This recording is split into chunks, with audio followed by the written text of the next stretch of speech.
여러분들이 속해 있는 우리 교회는 장로교회입니다. 장로교회의 다른 호칭은 개혁교회라고 합니다. 왜 개혁교회라고 하냐면 원래 카톨릭이었던 교회에서 그 카톨릭이 변질되고 부패하였기 때문에 카톨릭의 신부였던 루터 또 여러 쯔빙글이나 칼빈이라는 분들이 종교개혁을 일으켰습니다. 바른 길로 서기 위해서, 하나님 앞에 바로 온전히 서기 위해서 개혁을 일으켰습니다. 그렇게 해서 탄생한 교회들이 장로교, 또 감리교, 그리고 또 루터교, 이렇게 해서 우리가 일반적으로 개신교라고 하기도 하고 신교라고도 하는 개혁교회가 탄생했습니다.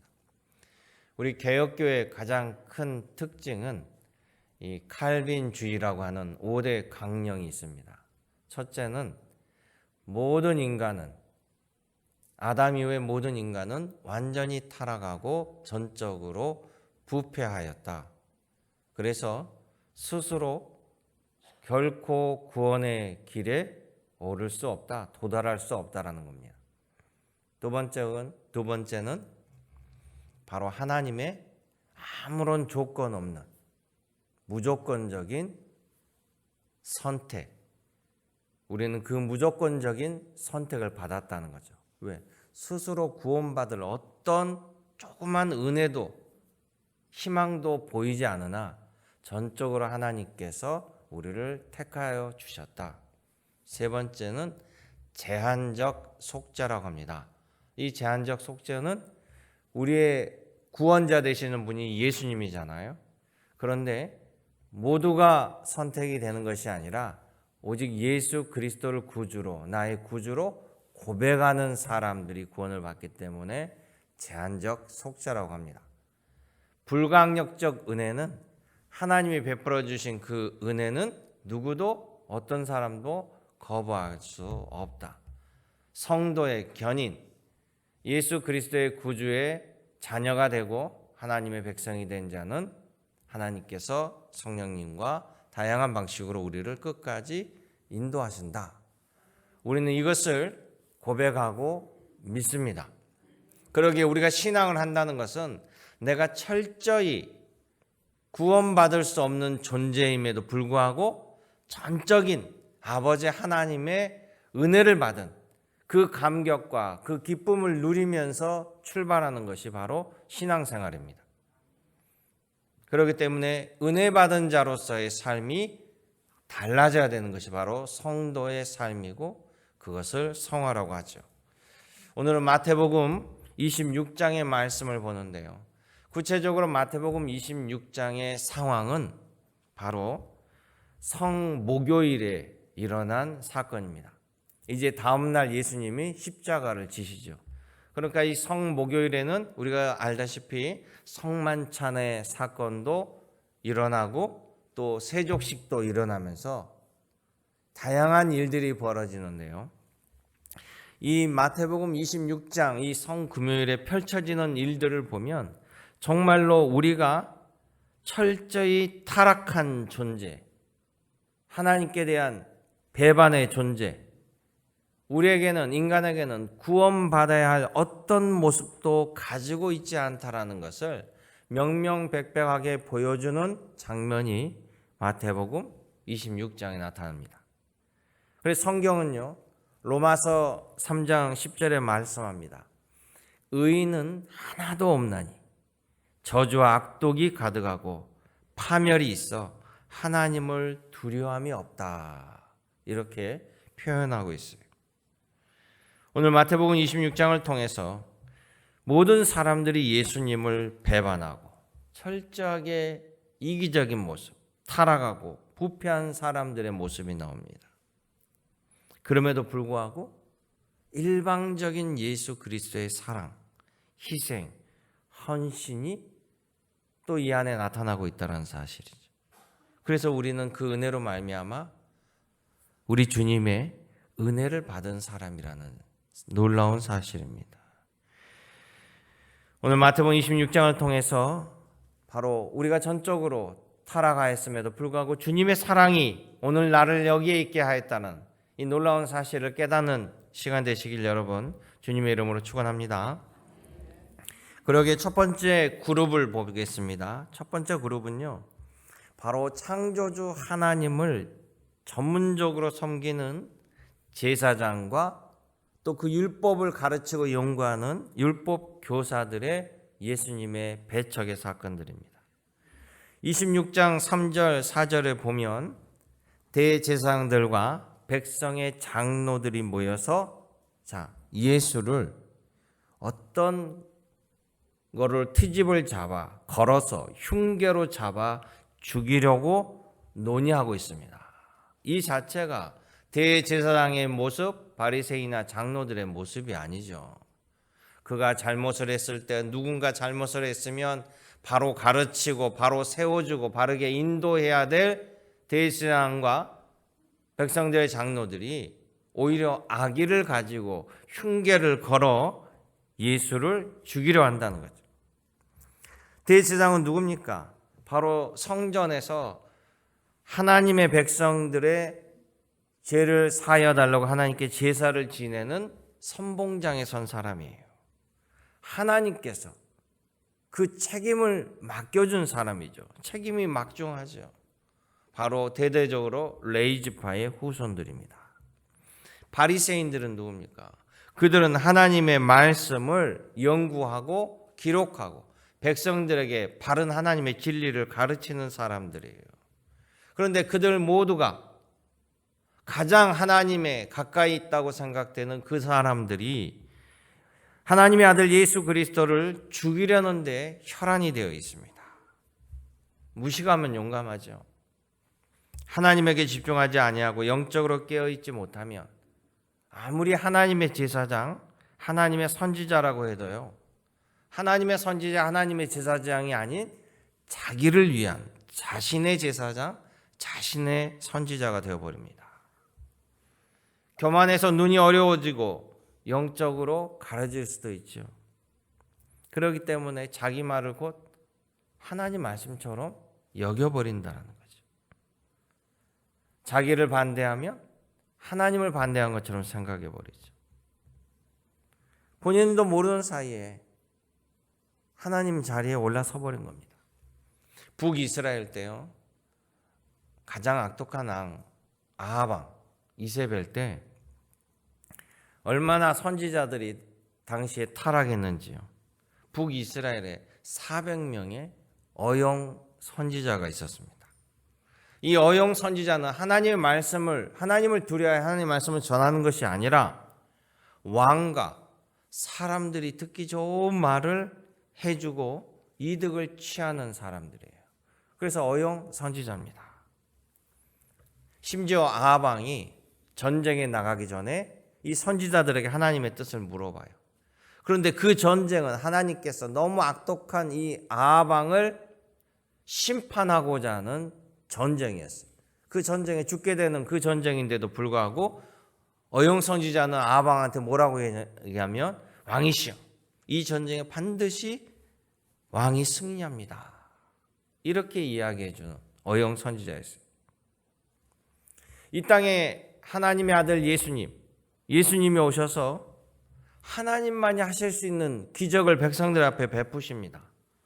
불치병이 고쳐지고 귀신이 해방되고 정말 놀라운 전무후무한 죽은 자가 살아나는 놀라운 능력이 나타남에도 불구하고요, 그것을 바라본 바리새인들은 뭐라고 얘기했냐면요, 백성들은 감격하고 고마워하고 열광하는데 이 바리새인들은 예수님께서 당시에 귀신의 왕 바알세불이라는 이 귀신의 왕을 의지하여서 그 귀신의 힘으로 이 일을 한다라고 예수님을 조롱하고 모욕하고 죽이고자 했다는 거예요.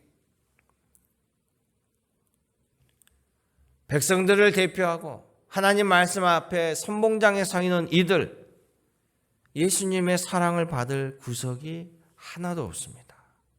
철저히 타락하고 마음이 꼬여있고 패역한 우리들의 모습을 그대로 보여주고 있다는 것이. 두 번째는 그러면 당대 백성들은 어떤가? 이 백성들, 유대 백성들은 하나님의 선민 아닙니까? 하나님의 백성이에요. 나는 너희의 하나님이 되고 너희는 나의 백성이 되리라. 그 계약으로 출발했습니다. 그런데 그들 역시 하나님을 배반하고 한없는 타락의 모습을 보여줍니다. 모세가 이스라엘 백성들을 데리고 애굽에서 탈출을 했을 때 그 이스라엘 백성들, 유대 백성들은 애굽의 노예였지요. 여러분, 노예가 좋다는 사람이 있을까요? 노예는 비참해요. 우리 미국의 그 노예에 관한 드라마나 프로그램을 보면 백인 주인이 흑인 노예들의 이 결혼도 시켜주고 가족도 가르고 자기네 마음대로 해요. 사람으로 취급하지 않습니다. 미래가 없어요. 그런 노예 생활하는 이스라엘 백성들에게 하나님은 새 나라를 약속하고 새 땅을 주시고 하나님의 백성으로 삼아주신다며 10가지 재앙을 일으키셨습니다. 애굽이 백기를 들고 홍해바다 건너 기적을 체험했던 이스라엘 백성들, 광야에 나가자마자 기쁨은 잠시, 은혜는 뒤로 하고 힘들어지자 곧바로 하나님을 원망하고 불평불만하고 모세를 공격합니다. 배고파 죽겠다. 이러려고 데리고 왔느냐. 물이 없다. 육고기가 없다. 또 갖은 자극적인 음식들이 없다. 애굽에 있었으면 지금 그것을 먹고 편하게 있었을 텐데 실제 편한 적이 없죠. 이렇게 불평하다. 그들의 배와 욕구가 채워지면 또 잠시 잠잠해요.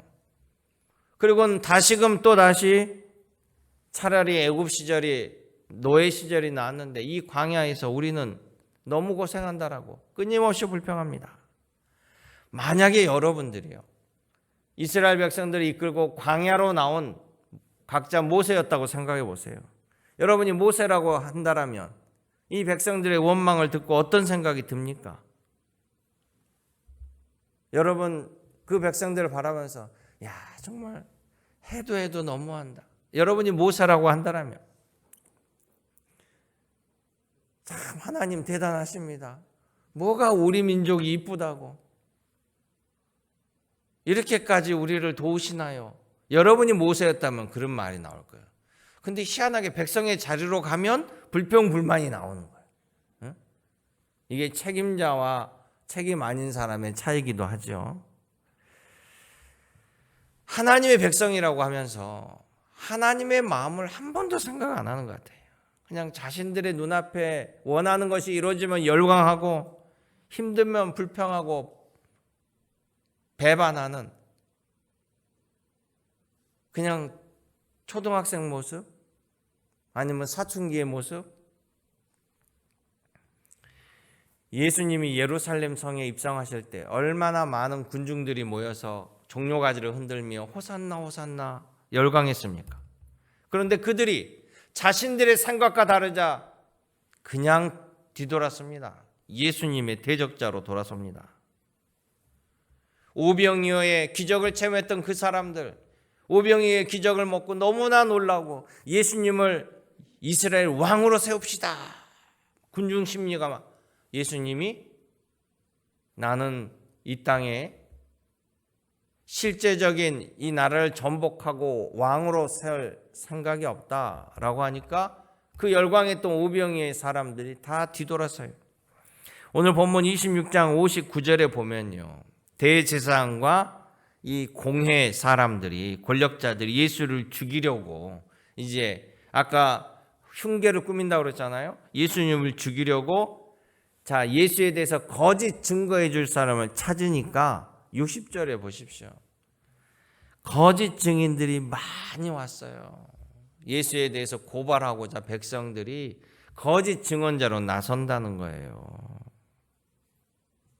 그런데 실패했는데요. 이후에 두 사람이 와서 예수님을 고발하는데 그게 뭐냐면 예수님이 당신이 십자가에 죽으신 다음에 3일 만에 부활하신다. 그리고 이 성전은 파괴될 것이다. 그것을 합쳐 말씀하신 것처럼 이 성전을 헐면 3일 만에 세우리라.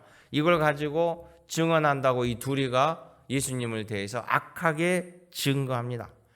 자, 10계명의 9계명이 뭡니까? 내 이웃에 대하여 거짓 증언하지 말라라고 박혀 있어요.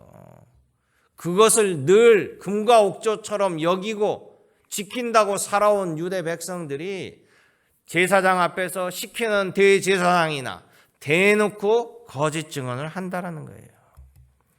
사사기에 보면요, 사사기 때는 왕이 없었습니다.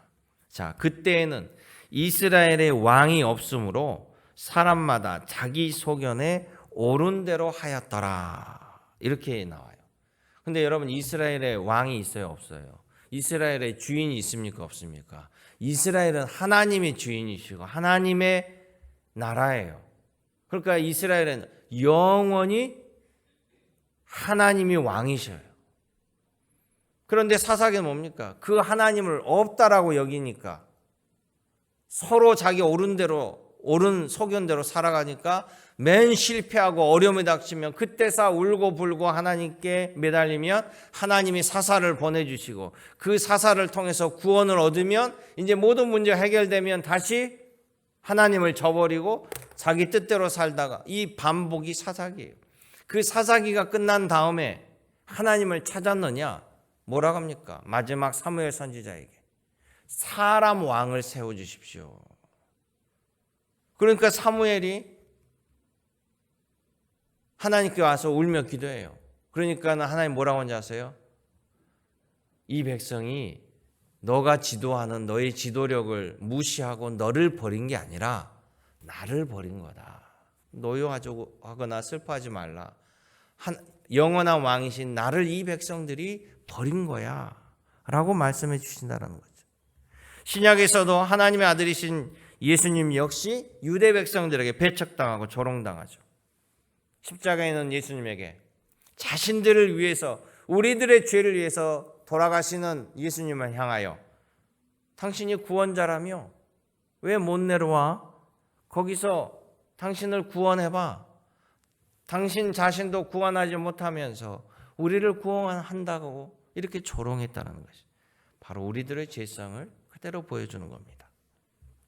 그러면 종교 지도자들, 율법 하나님을 가장 먼저 알고 있다라는 그들도 철저히 타락, 백성들도 타락. 어디에 희망이 있냔 말이죠. 마지막 희망이었던, 그래도 예수님에게 직접 배우고 가르침을 받았던 제자들은 다르지 않을까? 그런데요, 이 예수님의 제자들도 예수님을 배척하며 희망이 되지 못한다라는 사실. 자, 예수님은 12 제자를 세웠습니다. 그리고 그들과 함께 3년 동안 동고동락하시면서 가르치셨습니다. 기적의 자리에 제자들이 함께 했습니다. 병고침의 자리에 함께 했습니다. 그들은 도중에 예수님을 구주라고 고백했습니다. 가이사라 빌립보 수많은 우상 신전이 있는 곳에서 너희는 나를 누구라고 하느냐? 이 같은 우상을 바라보며 너희는 왜 나를 쫓느냐라고 했을 때 베드로가 주는 그리스도예요. 살아계신 하나님의 아들이십니다. 할렐루야. 정확한 고백을 했어요. 그런데 예수님은 제자들에게 충격적인 얘기를 합니다. 내가 백성들에게도 버림받고 너희도 나를 버릴 것이다. 그러나 나는 다시 살아 돌아오리라. 할렐루야. 예수님이 이 마태복음 26장 장면에 이 말씀을 해줘요. 그러자 이 말을 들은 제자들이요 펄쩍펄쩍 뜁니다. 나는 아니지요. 나는 그렇지 않습니다. 나는 주님과 함께 끝까지, 죽음에까지라도 주님과 함께 가겠습니다. 제자들이 그렇게 얘기해요. 정말 제자들은 인류의 희망이 되었을까요? 예수님의 희망이 되었을까요? 그래, 세상은 다 버려도 내가 가르친 너희들만은 나의 희망이니 내가 너희를 보고서라도 실망치 아니하고 이 일을 하리라 했을까요? 마태복음 26장 7절에 보면 제자들이 한 여인이 나와서 예수님께 자신의 옥합 향유를 부어드립니다. 그랬더니 왜 기름을 예수님에게 낭비하냐고 난리를 칩니다. 우리에게 주면 차라리 예수님의 머리에 붓지 말고 이 비싼 향유를 우리에게 주면 헌금을 하면 우리가 알아서 좋은 일에 쓸 텐데 이걸 왜 낭비하냐. 근데 유다는 누구예요? 가룟 유다는 전대를 찾는 사람이에요. 근데 성경에 보면 유다가 모르죠? 그 돈께에서 자기 돈으로 늘 가져간다고 그랬잖아요. 이걸 기부를 하면 내게 될 텐데 왜 쏟아버려? 이런 얘기잖아요. 자기 돈으로 본 거예요. 예수님을 이용해 개인적 이득을 보려는 하는 모습이 보이죠. 뭐 떡을 만지면 떡고물이 떨어진다나요? 뭐 그렇게 이야기하죠. 결국 은 30냥에 자기 스승 예수님을 십자가에 팔아버립니다. 자, 유다는 그렇다고 치고 그러면 가장 수제자였고 정말 예수님의 모든 곳에 함께 하였던 베드로, 야고보, 요한, 이들은 단 한시도 예수님과 떨어진 적이 없는 것처럼 성경에 나타나요. 그만큼 핵심 제자입니다.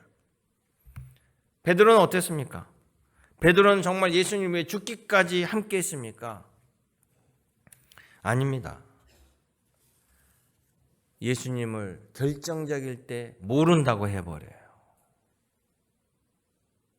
한 여인이 알아보고 당신도 갈릴리 사람이요 당신도 예수 쫓아다니는 제자로 내가 알고 있는데 라고 얘기하니까 심지어 예수님을 저주하면서까지 모른다고 소리 지릅니다.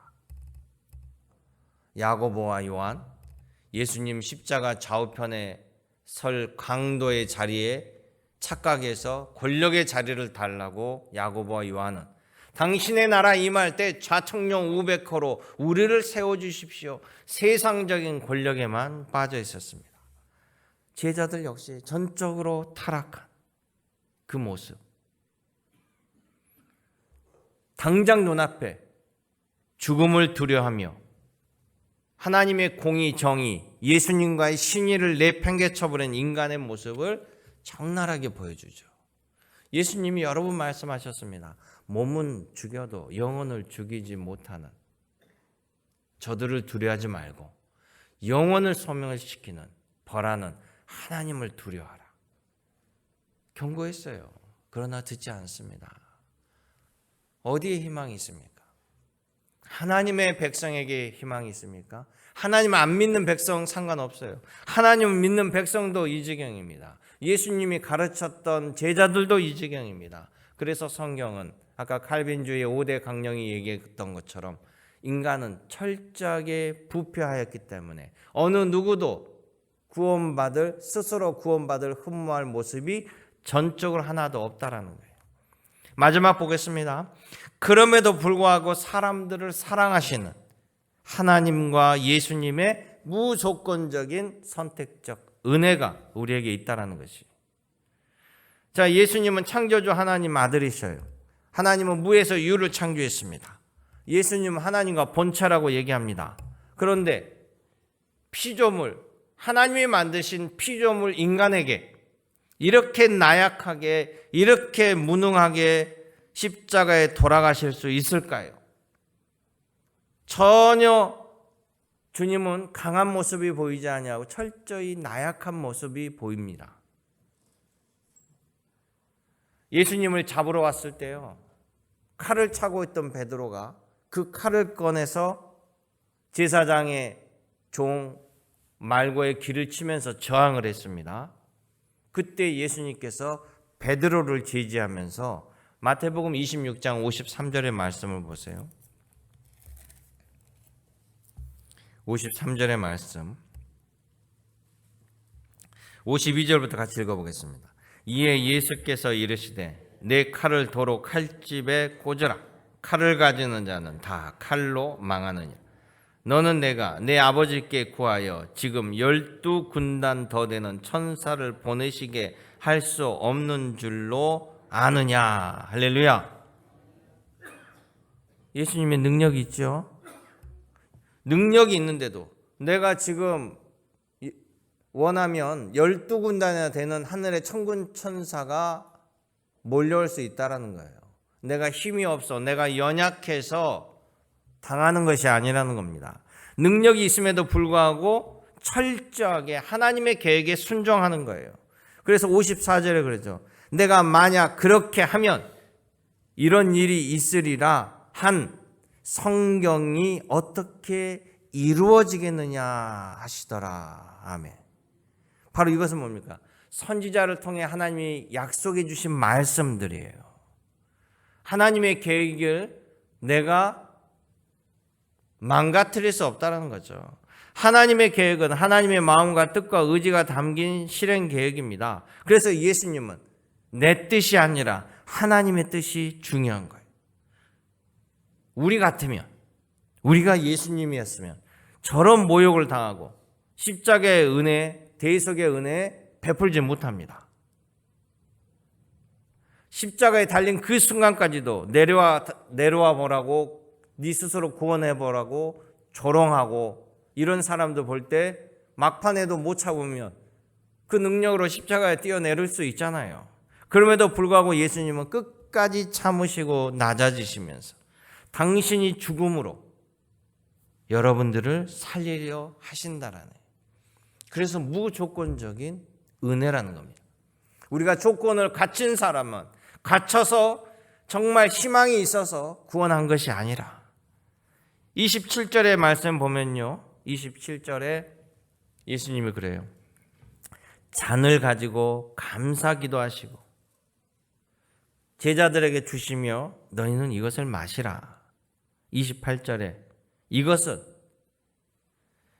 죄 사함을 얻게 하려고 많은 사람을 위하여 흘리는 바 나의 피 곧 언약의 피니라. 아멘. 내가 죽음으로, 내가 피 흘림으로 우리를 살리려 한다. 바로 이것이 하나님의 계획이고 그 하나님의 뜻이다. 그래서 56절 또 54절 이렇게 된 것은 다 선지자의 글을 이루려 함이니라 하시더라. 그런데 뒷부분 뭡니까? 그런 놀라운 말씀 뒤에 제자들은 다 예수를 버리고 도망가더라. 전혀 깨닫지 못합니다. 선지자가 한 말, 그 말은 곧 하나님의 계획이니 내가 따라야지. 그래야만 하나님의 계획이 완성될 것이 아니냐.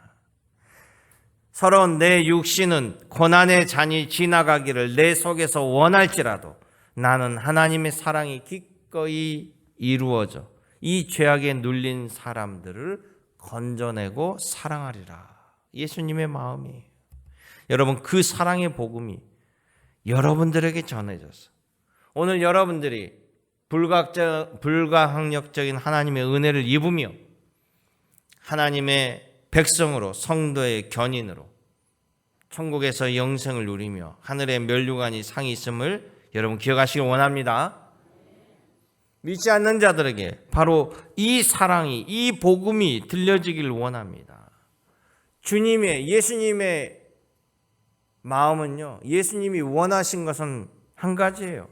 여러분들이 예수님의 가르침대로 살면서 세상 모든 사람들에게 바로 이 축복의 은혜와 복음이 전해져서 그들 모두가 구원받기를 원하는 거예요. 이 예수님의 마음을 품으시고 은혜 받았으니, 여러분들이 그런 은혜를 받았으니 그 은혜를 가지고 이 한 주간 복음을 증거하는 데 최선을 다하는 여러분 되시길 원합니다.